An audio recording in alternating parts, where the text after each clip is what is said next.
Hi everyone, this is just a video showing what I did to write my Cradle Magnolia poem according to the guidelines on the Poetry Society website. At first when I saw the guidelines, I too was confused because I was mentally trying to understand all the requirements at once. It was when I tried to understand each element or each requirement individually, step by step, that's when what the poem required suddenly became clearer to me and started to make sense to me. And so I was able to better brainstorm how to write a poem that shows all the elements of this Cradle Magnolia poetry form.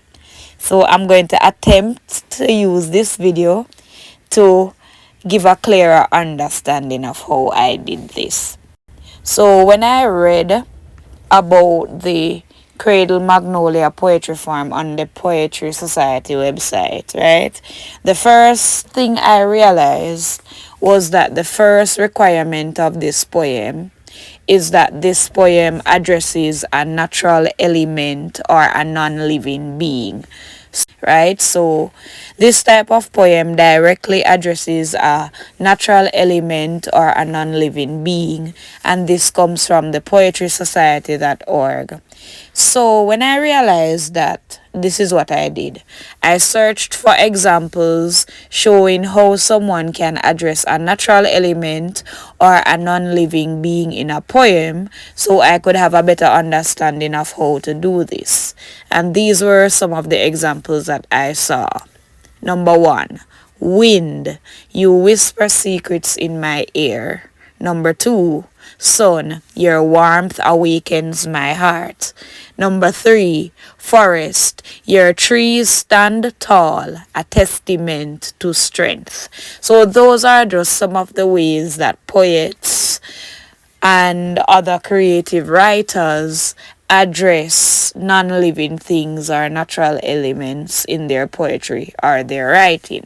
So when you're going about to address a natural element or a non-living being in your poem or your writing, this is an example of what is being looked for.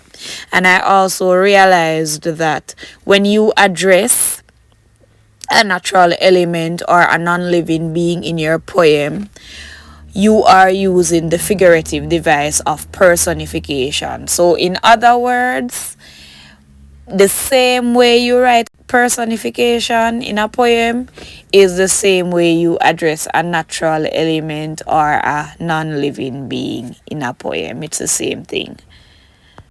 So now I am going to use my Cradle Magnolia poem to show you how I show the first requirement of a Cradle Magnolia poem, which is to address a natural element or a non-living being.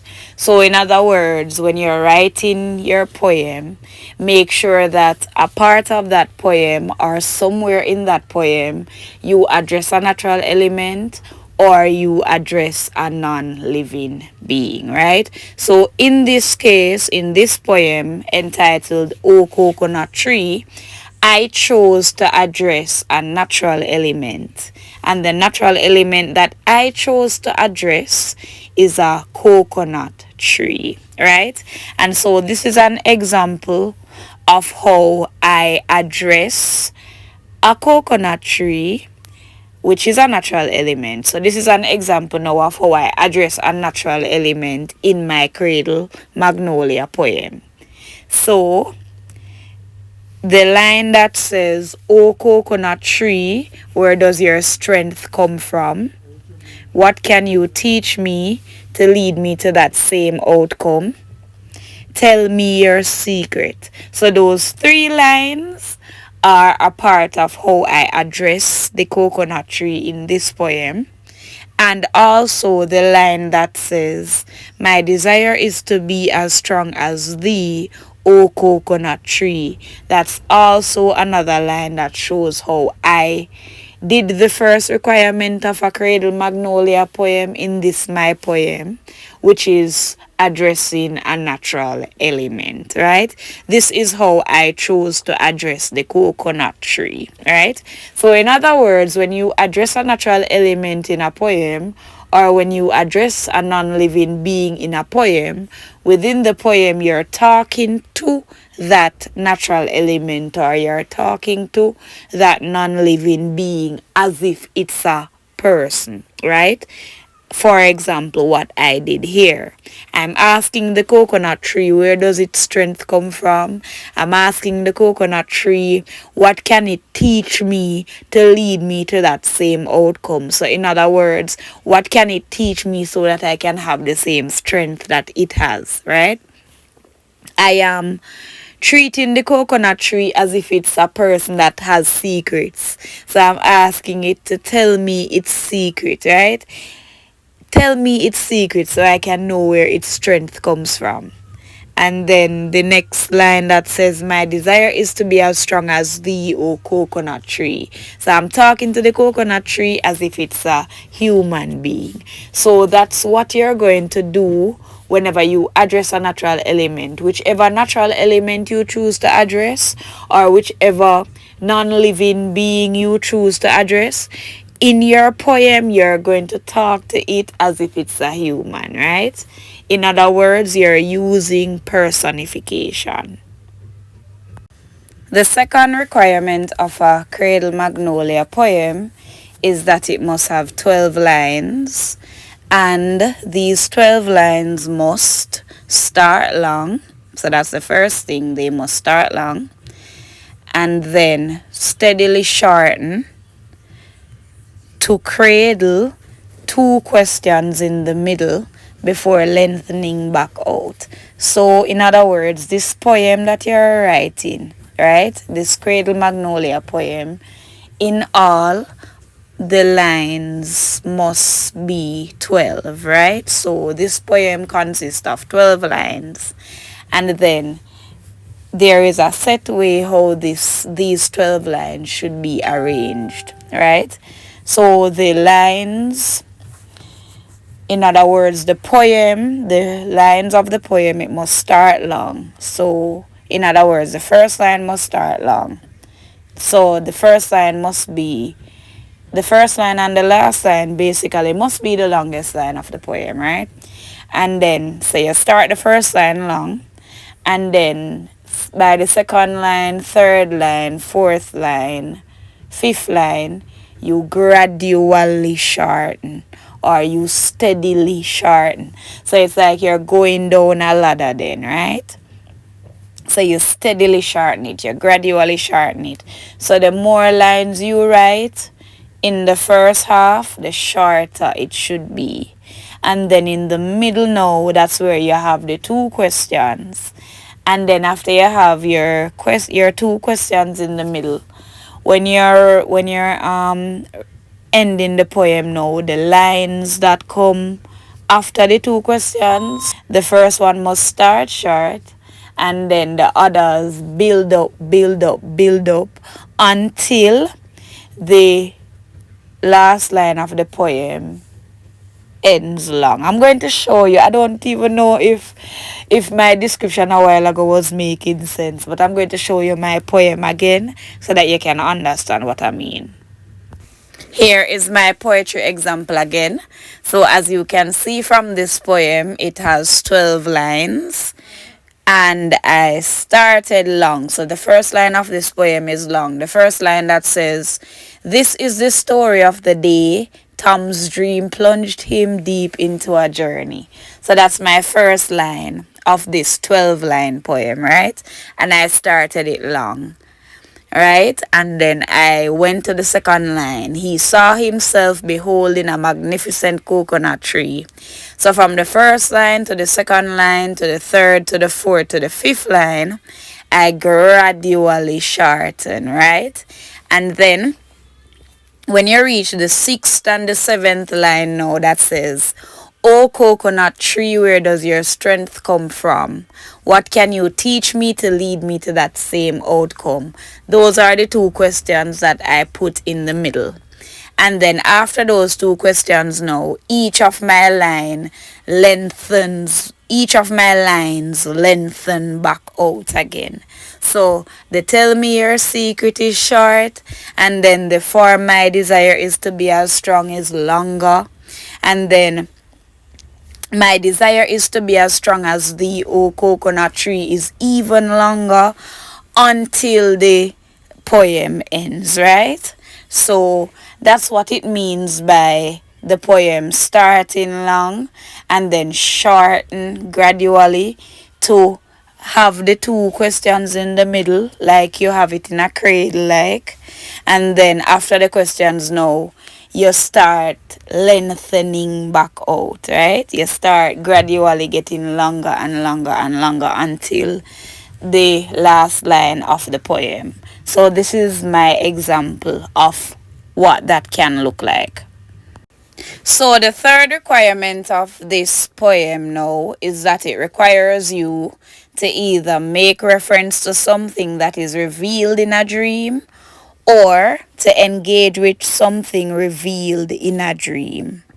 According to Poetry Society, this type of poem makes reference to something revealed in a dream, or the poem engages with something revealed in a dream. So, what I did was I searched for examples showing how can someone make reference to something revealed in a dream, or how can someone engage with something revealed in a dream. Some of the examples are: number one, in dreams I saw your face, a fleeting glance. Number two, the moonlit forest whispered secrets in my sleep. Number three, a dream warned me of the dangers that lie ahead. And number four, in the dream I was walking through a field of wildflowers. So these four examples just give us an idea of what it looks like when somebody makes reference to something revealed in a dream, or to something they see in a dream, or to something they experience in a dream, or what it looks like when you write something and within that thing that you write, or within that piece that you write, you're required to engage with something revealed in a dream. These four examples show us how that can look like. Alright? So back to my poem again. This is an example of how I showed the third requirement in my Cradle Magnolia poem, which is making reference to something revealed in a dream or engaging with something revealed in a dream. So what I chose to do is to basically center this whole poem, or write this whole poem as if the situations in the poem, or the situation the poem is talking about, took place in a dream. So I started by saying this is the story of the day Tom's dream plunged him deep into a journey. He saw himself beholding a magnificent coconut tree. So basically, in this poem is about Tom's dream and what Tom experienced while he was within his dream, right? It's in his dream that he saw this magnificent coconut tree. It's in his dream that he saw the storms trying to break it and the sun trying to pierce it. Yet still, regardless of going through all of that, in his dream, he realized that the coconut tree still remained standing, right? It never broke. The coconut tree showed strong, magnificent strength. So while Tom was in the dream and he saw all of that, he was amazed, right? He wants that same strength. So he started to ask the coconut tree, where does your strength come from? What can you teach me to lead me to that same outcome? Because coconut tree, the same way that you still stand, even though storms try to break you and sun tries to pierce you, I want to be able to stand when stormy trials come to break me and when sunny trials come to pierce me. So coconut tree, tell me, where do you get that strength from? So this was how I incorporated the third requirement into my poem, right? This was how I chose to engage with something revealed in a dream. This was how I chose to show an engagement with a dream or show a dream, the dream element in my poem. This was how I chose to do it.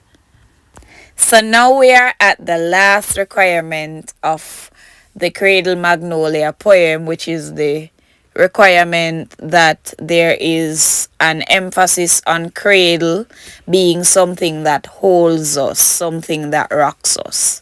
So this type of poem is written with an emphasis on cradle being something that rocks us, something that holds us.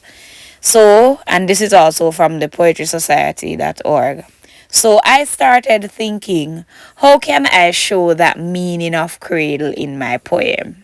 In what way does something rock or hold the object my poem is about? Or the non-living thing my poem is about, or the natural element my poem is about? How is that thing nurtured? How is it developed? How does it grow? I think of that, then I look for ways to bring that out in my poem. Just a last point to note. So as I am going through these requirements step by step and trying to understand them individually in order to write my poem, I am getting ideas, right? And so I am writing down those ideas, right? That's because those things are going to help me to actually construct the poem. So as I go through the first requirement and I realize that, okay, that's what it looks like. Now, how can I do something like that? Or how can I do something similar? Ideas will come to my head and I start writing down the ideas. The same thing for the second requirement, the same thing for the third, and the same thing for the fourth requirement, right? So I have rough paper around me and I'm writing down those ideas as I go through understanding each requirement of the poem, right? And then it's those ideas now plus other ideas that come, right? That I use as my springboard now to create my actual poem. So back to my poem again as this video comes to an end. So with what I know about cradle, right? A cradle is a site of birth. It's also a site of hearth. It's a site of love. It's a site of holding. It's a place where we enact care, tenderness, protection, right? So think about a baby being in a cradle, right? You put it in there. You put the baby in the cradle so that it's protected and so that it has rest and so on and so forth. And there are some sad moments where babies in cradle may suffer from hurt and pain and so on and so forth. So there are many different experiences that a baby can experience within the cradle, right? If you're in a cradle, you're being rocked for the most part. You're being held by your mother, you know, and so on and so forth, or by your father, or by anybody who is put to take care of you. So that's the idea that a cradle gives. A cradle is that nursery, you know, that the nursery is that place where you learn the foundational things that you need to go out into the world, right? So with that definition of cradle in my mind now, I started to think, how can I bring out that definition? How can I bring out that meaning of cradle in my poem? So I started to think now, and I started to say, okay, coconut trees, all trees in general, but I'm focused on coconut trees. All coconut trees cannot get to the stage where they are now without first going through the foundation, without first putting down their roots into the soil and dragging up nutrients and water from the soil, right? It's the nutrients and the water from the soil that they take that helps them now to get the strength in their bark, right? To be able to stand when winds and rain and sun tries to kill them, right? It's the strength it's the strength that they take up from the nutrients. It's the the nourishment that they take up from the soil, right? From their roots in the soil. It's that nourishment that they take up now that gives them the strength now to be able to stand tall amidst what's going on around them or amidst what's trying to break them. So that was the mindset I have, right? So by asking the coconut tree, oh coconut tree, where does your strength come from?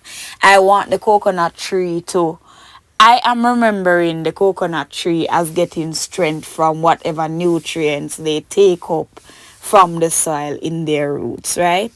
Whatever nutrients they take up from that cradle, that nursery in the soil that they have to be firmly in so that they can get the strength to stand. So that was my mindset, and that's why I wrote the questions how I did.